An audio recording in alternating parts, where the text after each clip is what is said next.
नमस्कार, KTV news में आपका स्वागत है। मैं हूं स्तुति और आइए एक नजर डालते हैं शहर की प्रमुख सुर्खियों पर।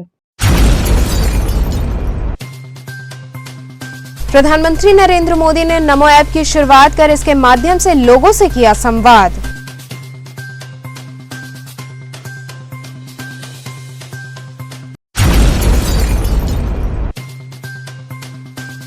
विधानसभा चुनाव के मद्देनजर लागू आचार संहिता के संदर्भ में जिलाधिकारी ने पत्रकारों से की बातचीत।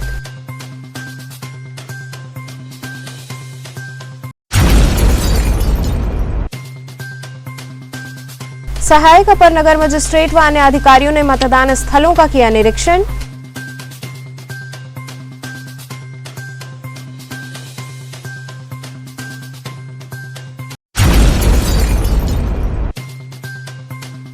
और कोविड व आगामी विधानसभा चुनाव के मद्देनजर एडिशनल सीपी के नेतृत्व में निकाला गया रूट मार्च।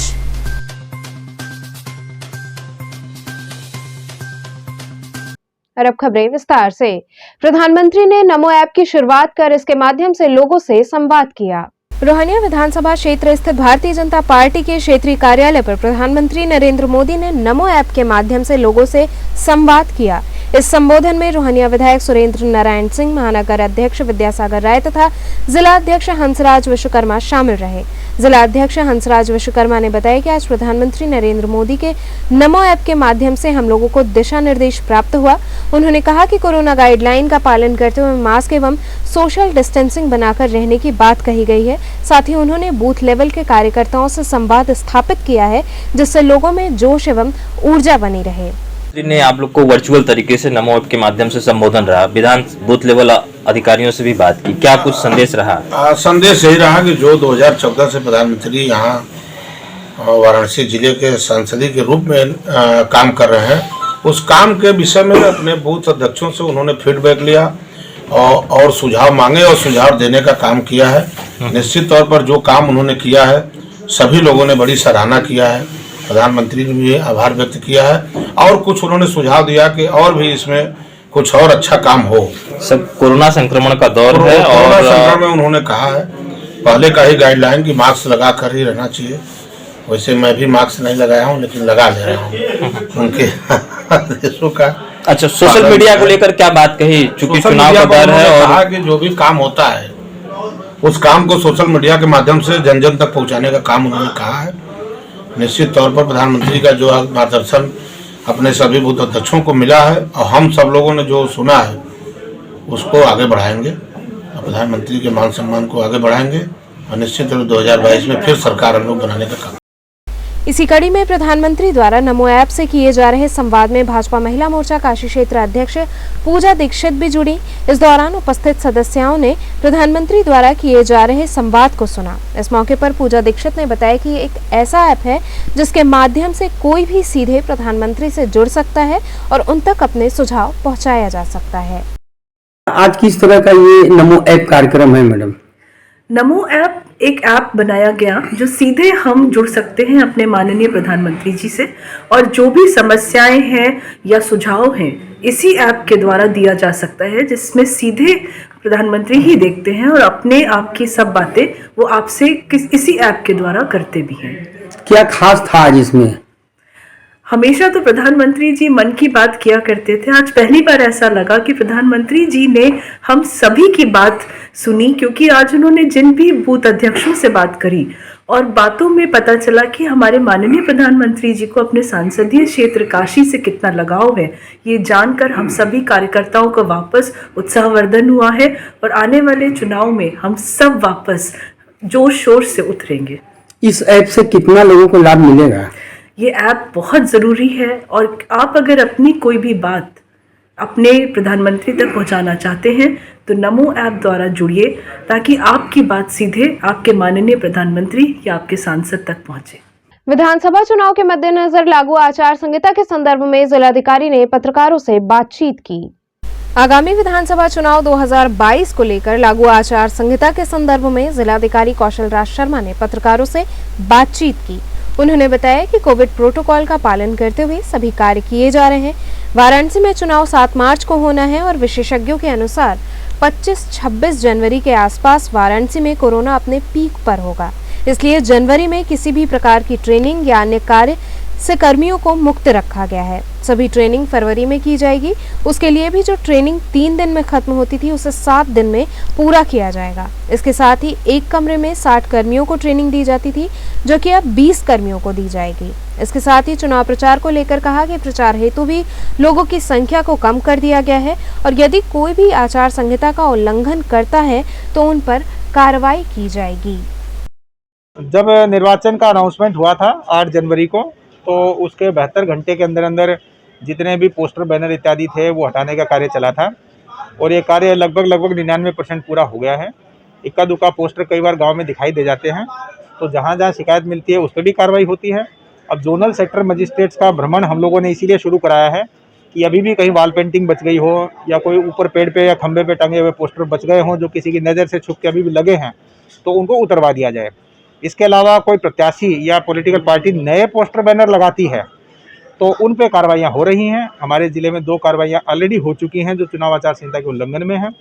अगर कोई लोग बिना परमिशन लेके, बिना अपना खर्चा बुक कराए, बिना आरओ की जानकारी के अगर कोई भी प्रचार सामग्री लगाता है तो निश्चित रूप से वो चुनाव आचार संहिता का उल्लंघन माना जाएगा, उनकी कार्रवाई होगी। जो बचे हुए हैं उनको उतरवाने के लिए दोबारा से सेक्टर जोनल मजिस्ट्रेट्स की टीम फील्ड में भेजी गई है ताकि इंश्योर कर लें कि ग्राम स्तरीय कर्मचारी अभी तक नहीं उतार पाए तो उतर जाएं। साथ ही साथ ये भी अगर जानकारी मिल रही है कि 8 तारीख के 72 घंटे के बाद जिन्होंने ये काम नहीं किया, सरकारी कर्मचारियों की जिनकी ड्यूटी थी, उनके स्पष्टीकरण भी कॉल हो रहे हैं। एक ऐसी पोस्टर की जानकारी स्टेडियम में आई थी, वो पोस्टर उतरवाया गया और जो वहाँ पे क्रीड़ा अधिकारी हैं उनका स्पष्टीकरण कॉल हुआ। इसी प्रकार से अगर सामग्री बची हुई हैं और जिन्होंने जिम्मेदारी नहीं निभाई अभी तक, जिन कर्मचारियों के क्षेत्र में वो हैं, उनके स्पष्टीकरण भी साथ के साथ कॉल हो रहे हैं। हमारा प्रयास है कि आचार संहिता का उल्लंघन ना हो। वाराणसी में अधिकतर लोग समझदार हैं और जनरली वायलेशन नहीं करते हैं, परंतु फिर भी अगर होगा तो उसको सख्ती से देखा जाए। इलेक्शन कमीशन ऑफ इंडिया के जो निर्देश हैं उसमें किसी भी प्रकार से प्रत्याशी के प्रचार करने पर रोक नहीं है, लेकिन उनकी संख्या निर्धारित कर दी गई है। वो रैली नहीं कर सकते, पदयात्रा नहीं कर सकते, वो रोड शो नहीं कर सकते, लेकिन 5 से कम संख्या में अगर वो घर घर जाते हैं तो उस पर रोक नहीं है। जितने भी लोगों के फ़ोन प्रत्याशियों के या भावी प्रत्याशियों के हम लोगों के पास आते हैं, कंट्रोल रूम पे जानकारी के लिए फ़ोन आते हैं, उन सबको ये गाइडलाइन बताई जाती है। अधिकतर लोग इसका पालन कर रहे हैं। कहीं भी इसकी वायलेशन होगी तो निश्चित रूप से उस पर उसी दिन कार्रवाई होगी। सारे थानों को साथ के साथ जितने आरओ हैं, मजिस्ट्रेट हैं, उनको बताया गया है और जनरली बाकी विपक्षी कैंडिडेट है वो भी शिकायत कर देते हैं अगर इस तरह का कोई वायलेशन करता है तो। पॉलिटिकल पार्टीज़ की मीटिंग में हमने क्लियरली कहा है कि कोई भी वायलेशन करे तो निसंकोच होकर बताएं ताकि हम उनकी कार्रवाई कर सकें और अपने अपने भावी कैंडिडेट्स को समझाएं कि आचार संहिता का उल्लंघन ना करें। हम लोगों ने कोई भी ट्रेनिंग जनवरी में नहीं रखी है। जो विशेषज्ञ उनका ये मानना है कि जनवरी के 25-26 जनवरी के आसपास वाराणसी में कोविड की पीक आएगी, इसीलिए जितनी भी कर्मचारियों की ट्रेनिंग हम लोगों ने रखी है वो फरवरी महीने में रखी है। फरवरी में भी जहाँ रखी जाएंगी वो 3 की जगह 6 दिन हमने बढ़ा दिए हैं। कमरों में जो ट्रेनिंग दी जाएगी उन ट्रेनिंग लेने वाले कर्मचारियों की संख्या कम कर दी है। पहले के कमरे में 60-60 लोगों की ट्रेनिंग होती थी, वहाँ 20-20 लोगों की ही ट्रेनिंग होगी। कमरे बढ़ा दिए, कॉलेज बढ़ा दिए, दिन बढ़ा दिए। 7 दिन में जाके ट्रेनिंग पूरी होगी जो 3 दिन में होती थी। इसलिए हम लोगों ने सेशन जो है वो डिसेंट्रलाइज कर दिए। कर्मचारियों को जनवरी में ट्रेनिंग से फ्री रखा है। अभी केवल ब्लॉक के कंट्रोल रूम और डिस्ट्रिक्ट के कंट्रोल रूम चल रहे हैं। इसके अलावा फील्ड में जिनकी ड्यूटी है वो लोग फील्ड में घूम रहे हैं। किसी भी भीड़ भाड़ वाली जगह जहाँ इलेक्शन का काम होता है वो सारा फरवरी में पोस्टपोन कर दिया गया है, क्योंकि हमारा 7 मार्च को इलेक्शन है। इसलिए फिलहाल जनवरी में कोई भीड़ भाड़ का कार्य इलेक्शन का नहीं किया जा रहा। जो कर्मचारी पॉजिटिव आ रहे हैं हम उनको सलाह दे रहे हैं कि जल्दी से वो ठीक हों, अपना ट्रीटमेंट कराएं। बाकी लोगों को जो प्रिकॉशन डोज है वो लगाने का भी काम चालू है। कई कर्मचारियों ने लगवा भी ली है, पुलिस के कर्मचारियों ने लगवा ली है। हमारी कोशिश होगी कि 31 जनवरी तक सारे कर्मचारी जो भी इलेक्शन कराने जाएंगे, पोलिंग पार्टी के जो लोग होंगे, उनका प्रिकॉशन वैक्सीनेशन कर दें। जो बचेगा उनका ट्रेनिंग के दौरान ही फरवरी में वहीं पे बूथ खोल के वहाँ पे वैक्सीनेशन कर दिया जाएगा। जब वो इलेक्शन में जाएंगे 7 मार्च को, पोलिंग पार्टी रवाना होकर 6 मार्च को, तब तक सबको हमारी प्रिकॉशन डोज लग चुकी होगी। सहायक अपर नगर मजिस्ट्रेट व अन्य अधिकारियों ने मतदान स्थलों का निरीक्षण किया। विधानसभा चुनाव के मद्देनजर वाराणसी में जिस जगह मतदान होना है उन जगहों को चिन्हित करने व नियम कानून की जानकारी देने जगह जगह स्कूलों व मदरसों में सहायक अपर नगर मजिस्ट्रेट गिरीश द्विवेदी व उनके साथ सहायक निर्वाचन अधिकारी राजेश कुमार अग्रवाल अपने अन्य कर्मियों के साथ पहुंचे, जहां उन्होंने प्रबंधकों को सारी जानकारी से अवगत कराया, साथ ही कोरोना के प्रति जागरूक किया। सरकार की गाइडलाइन के अनुसार मतदान कराने की जानकारियां दी गई, वहीं जो खामियां मिली उसे तत्काल ठीक करने को कहा गया। सर, आज किस तरह का निरीक्षण कर रहे हैं बूथों का? हम लोग मतदान केंद्रों का निरीक्षण कर रहे हैं। आगामी जो हमारा विधानसभा सामान्य निर्वाचन 2022 है उससे संबंधित सभी मतदान केंद्रों पे एएमएफ की फैसिलिटी, वहाँ रूम की व्यवस्था, वहाँ केंद्रों की क्या स्थिति है, इस सब की जांच करने के लिए हम लोग आए हुए हैं और सभी केंद्रों पर सुनिश्चित कराना है। पहले से अब से कुछ बदलाव होना है क्या? नहीं, पहले से बदलाव जो है वो ऑलरेडी नोटिफाइड है और निर्वाचन आयोग के द्वारा वो सब हम लोग परिवर्तन करा चुके हैं। अब कोई बदलाव नहीं हो रहे हैं। तो क्या क्या हिदायत दी जा रही है, क्या बताएं? हिदायतों में सबसे ज़्यादा जरूरी है कोविड-19 की गाइडलाइंस का पालन करना। आप सभी इससे परिचित हैं कि अभी भी इस समय कोविड-19 के तहत हमारे यहाँ कोविड जो संक्रमण है वो बढ़ता जा रहा है। तो सभी लोगों से अपील है कि वो लोग कोविड-19 से संबंधित जितने भी हमारी गाइडलाइंस के आपको प्रावधान बताए जाते हैं, मास्क लगाना, सैनिटाइजर यूज करना, एक दूसरे से सामाजिक दूरी रखना, ये सबका पालन जरूर करें।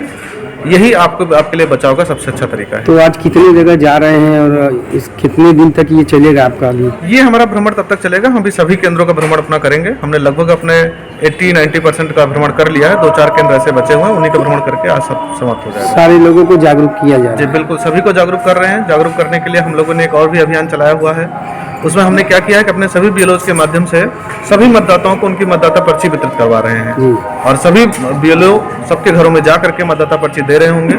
आप सभी लोगों से अपील है कि आप लोग अपने मतदाता पर्ची देख करके अपना क्रमांक जान लें और मतदान के दिन जब हमारा 7 मार्च 2022 को यहाँ मतदान है उस दिन मतदान करने अवश्य हैं। राजेश जी, आज आप लोग निरीक्षण कर रहे हैं तो किस तरह से लोगों को जागरूक कर रहे हैं, क्या कहना चाहिए? हमारे जो विधानसभा के रिटर्निंग अफसर साहब हैं गिरीश द्विवेदी जी, हम लोग दोनों मिल करके सभी बूथों का निरीक्षण कर रहे हैं कि उस बूथ में एएमएफ यानी assured minimum facilities, latrine, bathroom, शौचालय, स्वच्छ बिल्डिंग, फर्नीचर की व्यवस्था है कि नहीं है, बूथ में नाम लिखा कि नहीं, बीएलओ का, सुपरवाइजर का, और मतदाताओं से भी संपर्क कर रहे हैं। किसी तरह की कोई दिक्कत तो नहीं है, किसी का नाम छूटा नहीं है, किसी का नाम गलत तरीके से कटा नहीं है, और उनसे ये रिक्वेस्ट कर रहे हैं कि कोविड-19 का पालन माननीय चुनाव आयोग के द्वारा दिशा निर्देश है वो 100% एश्योर किया जाएगा। और यही सब बातों को लेकर के हम physical verification of the booth कर रहे हैं, हर जगह भौतिक सत्यापन कर रहे हैं। अभी आपका ये चलता रहेगा लगातार? हाँ, अभी चलता रहेगा जब तक 100% बूथ का सत्यापन नहीं हो जाता, जब तक सारी सुविधाएं बूथों में कायम नहीं कर दी जाती। तो कुछ खामियां मिली क्या कहीं? हाँ, खामियां तो कुछ न कुछ मिलती है, उसको सुधार भी किया जाता है। कहीं नाम नहीं लिखा था, कहीं ईआरओ का नाम नहीं है, कहीं बीएलओ का मोबाइल नंबर नहीं है, तो हिदायत दी गई है कि ये सभी काम 48 घंटे में पूरे कर लिए जाएं। कोविड व आगामी विधानसभा चुनाव के मद्देनजर एडिशनल सीपी के नेतृत्व में रूट मार्च निकाला गया। कोविड संक्रमण और विधानसभा चुनाव को देखते हुए एडिशनल सीपी सुभाष चंद्र दुबे के नेतृत्व में एसीपी दशाश्वमेध अवधेश पांडे, दशाश्वमेध थाना प्रभारी आशीष मिश्रा, लक्सा थाना प्रभारी मिथिलेश यादव द्वारा मैफोर्स के साथ रूट मार्च किया गया। इस दौरान मुख्य बाजार गुदौलिया से रमापुरा, मदनपुरा, सोनारपुरा, पांडे हवेली, भेलुपुर, गिरजाघर इत्यादि क्षेत्रों का चक्रमण किया गया। साथ ही लोगों को आचार संहिता व कोविड के गाइडलाइन का पालन करने की अपील की गई।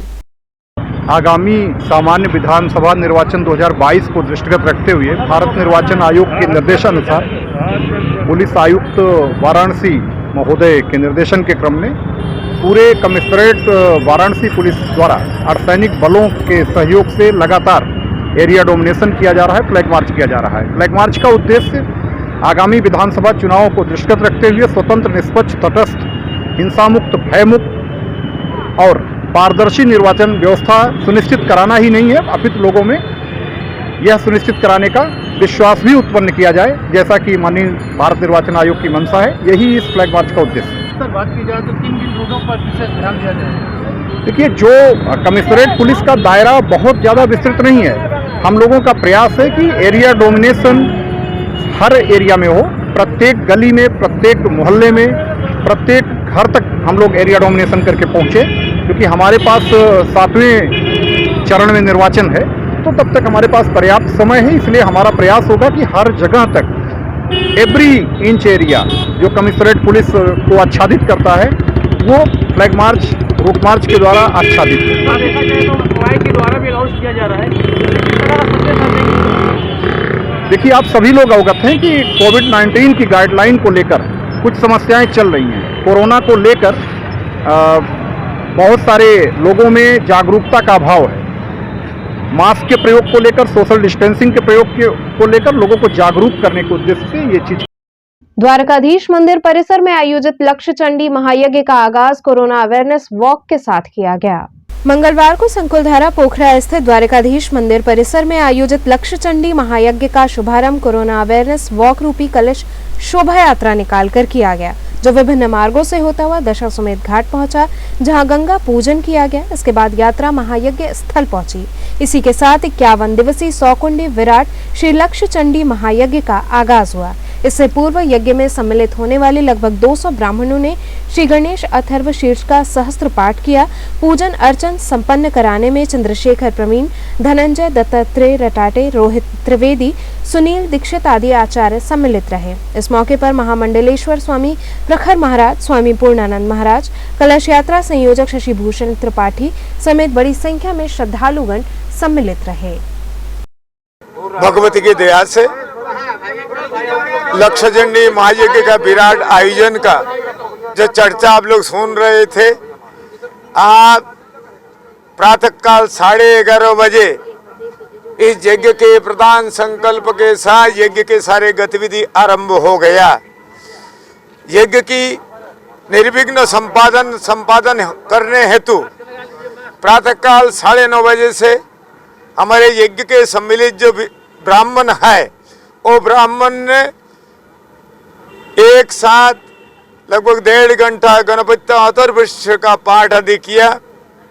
पाठ आदि करने के बाद ब्राह्मणों का वरण वितरण का कार्य चालू हुआ कि वो ब्राह्मण जो बैठते हैं, इनको पहनने के लिए वस्त्र, उड़ने के लिए शाल, स्वेटर, कंबल, बर्तन सब दिए जाते हैं, जिस पर बैठ करके वो पूजा पाठ करते हैं। ये सब दिए अभी तक जा रहे हैं।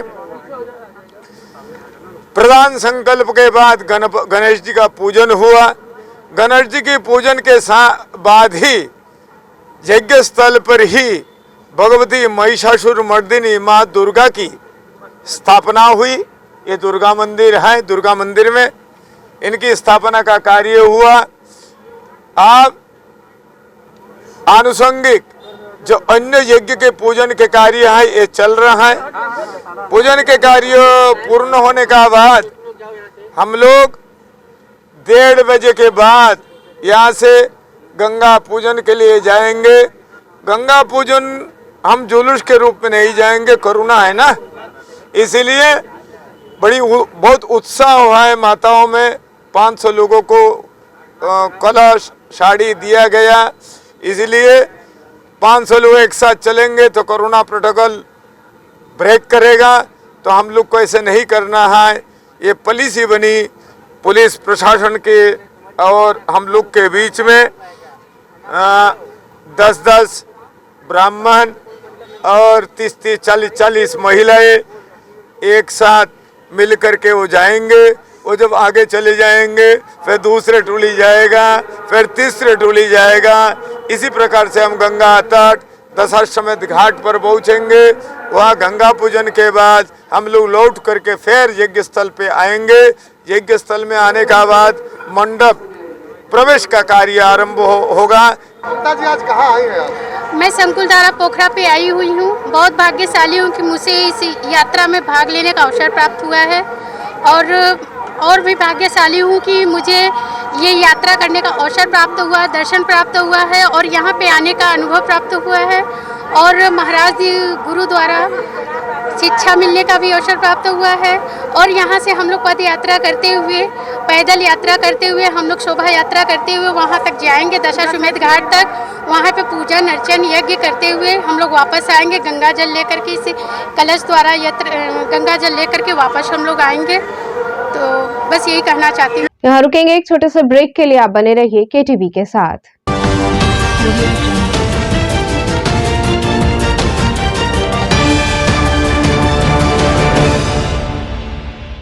खबरों से जुड़े रहने के लिए हमारे चैनल KTV वाराणसी को सब्सक्राइब करें और लेटेस्ट अपडेट्स के लिए बेल आइकन को प्रेस करें।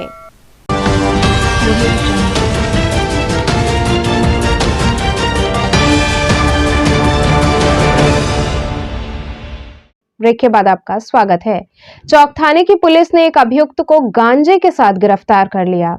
पुलिस उपायुक्त जोन काशी द्वारा आगामी विधानसभा सामान्य निर्वाचन 2022 के दृष्टिगत अपराध और अपराधियों के विरुद्ध चलाए जा रहे अभियान के तहत अपर पुलिस उपायुक्त जोन काशी व सहायक पुलिस आयुक्त दशा समेत के कुशल निर्देशन में तथा प्रभारी निरीक्षक थाना चौक कमिश्नरेट वाराणसी शिवाकांत मिश्र की टीम द्वारा सरायहड़ा गली में संदिग्ध व्यक्ति वाहनों की चेकिंग के दौरान एक व्यक्ति पुलिस को देखकर भागने लगा, जिसे दौड़ाकर पकड़ लिया गया। तलाशी में उसके पास से छोटे छोटे पैकेट में 1 किलो 100 ग्राम नाजायज गांजा बरामद किया गया है। राष्ट्रध्वज के अपमान को रोकने के संदर्भ में हिंदू जन जागृति समिति द्वारा ज्ञापन सौंपा गया। स्वतंत्रता दिवस व गणतंत्र दिवस पर राष्ट्र की अस्मिता स्वरूप राष्ट्रध्वज अभिमान के साथ फहराया जाता है, परंतु उसी दिन यही प्लास्टिक के छोटे राष्ट्रध्वज जो तुरंत नष्ट भी नहीं होते, वे सड़कों, कचरे और नालों में पड़े मिलते हैं। ये राष्ट्रध्वज का अनादर है। वर्तमान में दुकानों में तथा ऑनलाइन पद्धति से तिरंगे के रंग के मास्क का विक्रय होते हुए दिखाई दे रहा है। अशोक चक्र सहित तिरंगे का मास्क बनाना और उसका उपयोग करना ध्वज संहिता के अनुसार राष्ट्रध्वज का अपमान ही है। राष्ट्रध्वज के होने वाले अपमान को रोकने के लिए हिंदू जनजागृति समिति द्वारा जिला प्रशासन को ज्ञापन दिया गया। आज हिंदू जनजागृति समिति ने यहाँ पर माननीय पुलिस आयुक्त महोदया और माननीय जिलाधिकारी और माननीय आयुक्त जी को एक ज्ञापन सौंपा है कि हमारे 26 जनवरी अभी जो आ रहा है, तो उसके बाद जो प्लास्टिक और कागज़ के राष्ट्रध्वज बना करके जो नाली में, कूड़े में, गटर में सभी जगह फेंके जाते हैं, तो इस राष्ट्रध्वज जिन क्रांतिकारियों ने इस राष्ट्रध्वज को ऊंचा करने के लिए अपने प्राणों की बलिदान दी, आज इस राष्ट्रध्वज के साथ अगर इस प्रकार से ये हो रहा है तो ये तो बहुत निंदनीय अपराध है। और धारा 1950 के अनुसार कानून भी कहता है कि अगर राष्ट्रध्वज का किसी भी प्रकार से अपमान किया जाता है तो उसके ऊपर कठोर दंड का प्रावधान किया जाए। इस प्रकार से ये आज हमने इस संबंध में ज्ञापन दिया है और यहाँ पर माननीय पुलिस आयुक्त महोदया जी ने भी आज उसको स्वीकार किया है। और हमने एक निवेदन उनसे ये भी किया कि इसको रोकने के लिए यहाँ पे जो पिक्चर हॉल है, बस स्टैंड है, रेलवे स्टेशन है और चौराहे चौराहे पर जो माइक लगे हुए हैं, ऑडियो बजते हैं, उसके भी माध्यम से समाज का एक प्रबोधन होना चाहिए। पिक्चर हॉल में जब पिक्चर शुरू हो उसके पहले हमारा राष्ट्रध्वज का सम्मान कैसे करें, इसके बारे में एक वीडियो भी दिखाना समाज को आवश्यक है, जिससे सभी लोगों में जागृति हो। ये आज हमने उनसे मांग की है और इस बात को सुन करके भी उन्होंने इस बात की स्वीकृति दी है। आर्य महिला इंटर कॉलेज में छात्रा अध्यापक परिषद की बैठक संपन्न हुई। आर्य महिला इंटर कॉलेज में छात्रा अध्यापक परिषद की बैठक का आयोजन किया गया, जिसमें आर्य महिला हितकारिणी महापरिषद से संबद्ध 5 संस्थानों के प्रधानाचार्य सहित सभी शिक्षक व नए सदस्यों ने अपना परिचय दिया तथा अध्यापिकाओं के विशिष्ट गुणों के बारे में सबको जानकारी दी गई। इस अवसर पर प्राचार्य रचना दुबे, प्राचार्य डॉक्टर प्रतिभा यादव सहित समस्त शिक्षण संस्थाओं की शिक्षिकाएं उपस्थित रहीं। किस तरह का ये कार्यक्रम चल रहा है?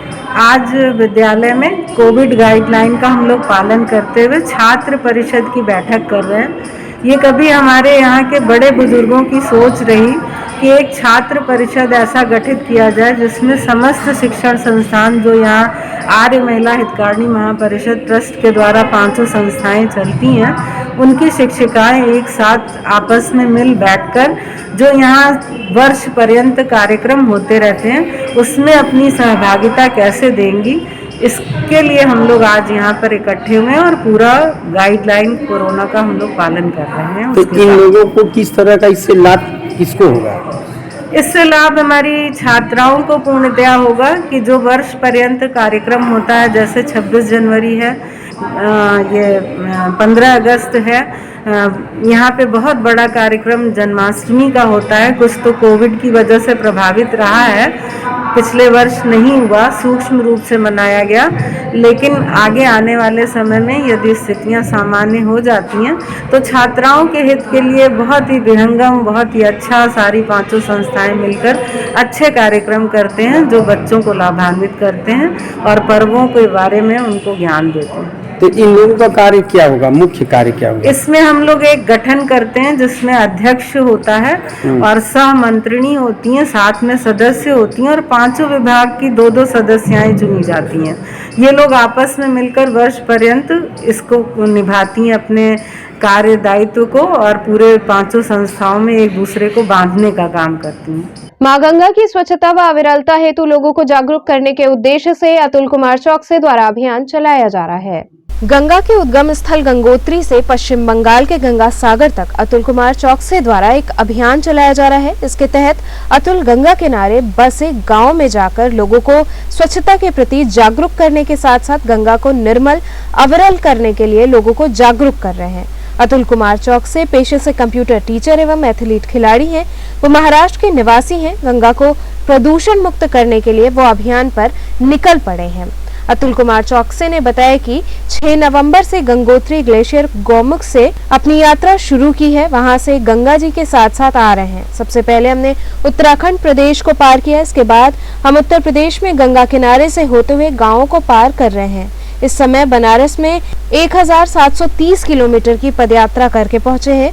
उन्होंने बताया कि सरकार की तरफ से चलाई जा रही योजना से गंगा साफ हुई है, लेकिन उसे पूरी तरीके से साफ नहीं बोला जा सकता है। वहीं प्रदूषण की बात करें तो जो महानगर हैं जैसे कानपुर, प्रयागराज एवं वाराणसी, वहां पर विशेष ध्यान देने की आवश्यकता है।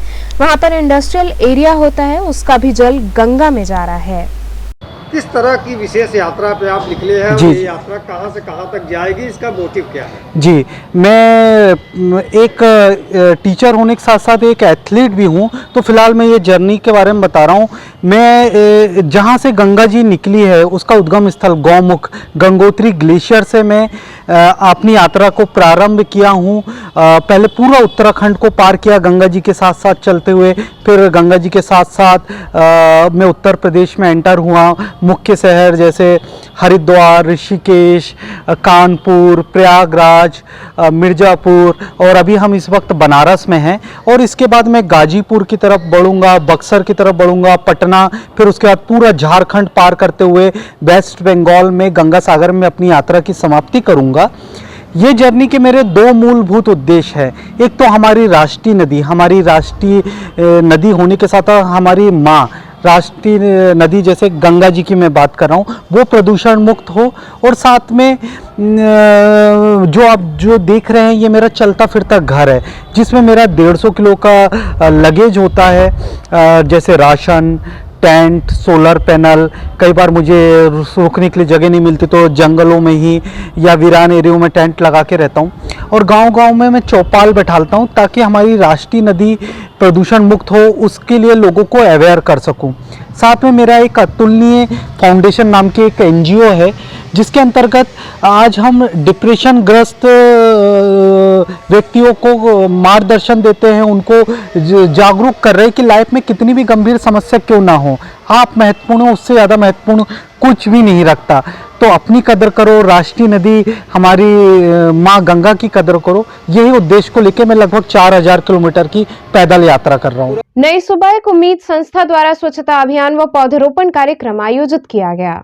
नई सुबह एक उम्मीद सामाजिक संस्था द्वारा लंका के रविदास मंदिर के प्रांगण में स्वच्छता अभियान तथा पौधरोपण अभियान कार्यक्रम का आयोजन किया गया। संस्था के अध्यक्ष ममता ने बताया कि हमारी संस्था का मुख्य उद्देश्य लड़कियों और महिलाओं में नेतृत्व की क्षमता का विकास करना है। इसी के अंतर्गत उन्हें हर प्रकार से सशक्त और सबल बनाने का प्रयास किया जा रहा है। इसी जागरूकता के क्रम में रविदास मंदिर के प्रांगण में सफाई अभियान करने के बाद पौधे भी लगाए गए, साथ ही लोगों को जागरूक किया गया। इस मौके पर शिवानी, सुशीला, किरण देवी, सलोनी इत्यादि सभी सदस्य उपस्थित रहे। आज लंका क्षेत्र के नगवा बस्ती में यहाँ पे लड़कियों के माध्यम से सफाई अभियान किया गया है और पौधरोपण अभियान। इसके माध्यम से हमारी लड़कियों ने यह समाज में एक मैसेज देने की कोशिश करी है कि ये हम सब का अधिकार है कि हम अपने गली मोहल्ले, हमारे जो बाग बगीचे हैं, इन सब की साफ़ सफाई करें। और हमारी संस्था के माध्यम से एक स्वच्छता पखवाड़ा का महाअभियान भी चल रहा है। उसी के अंतर्गत आज यहाँ पे स्वच्छता अभियान और पौधरोपण अभियान रखा गया है। हमारी इन लड़कियों ने स्वयं से आज इस रविदास मंदिर के प्रांगण में सफाई अभियान भी किया है। पूरे कूड़े भी इकट्ठा करके उसको हटाएं और उसके साथ ही साथ यहाँ पे पौधरोपण अभियान भी किया है और लोगों को स्वच्छता के प्रति अवेयर भी किया है कि हम लोगों को अपने गली मोहल्ले को, अपने पार्क को, अपने घर को, हर जगह पे साफ सफाई रखनी चाहिए ताकि कोरोना काल की जो तीसरी लहर आने वाली है उससे हम स्वस्थ और सुरक्षित रह सकें। तो चलते चलते पुनः एक नजर डालते हैं शहर की प्रमुख सुर्खियों पर। प्रधानमंत्री नरेंद्र मोदी ने नमो ऐप की शुरुआत कर इसके माध्यम से लोगों से किया संवाद।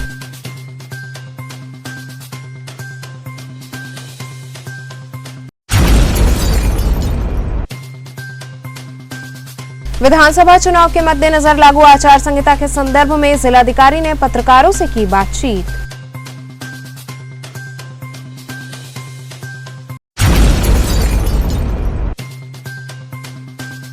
सहायक अपर नगर मजिस्ट्रेट व अन्य अधिकारियों ने मतदान स्थलों का किया निरीक्षण।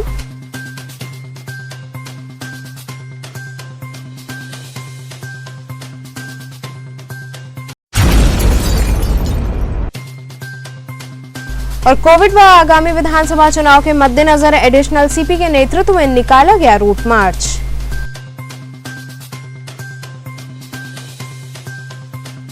तो ये थे आज के समाचार। कल फिर होगी मुलाकात, तब तक के लिए नमस्कार।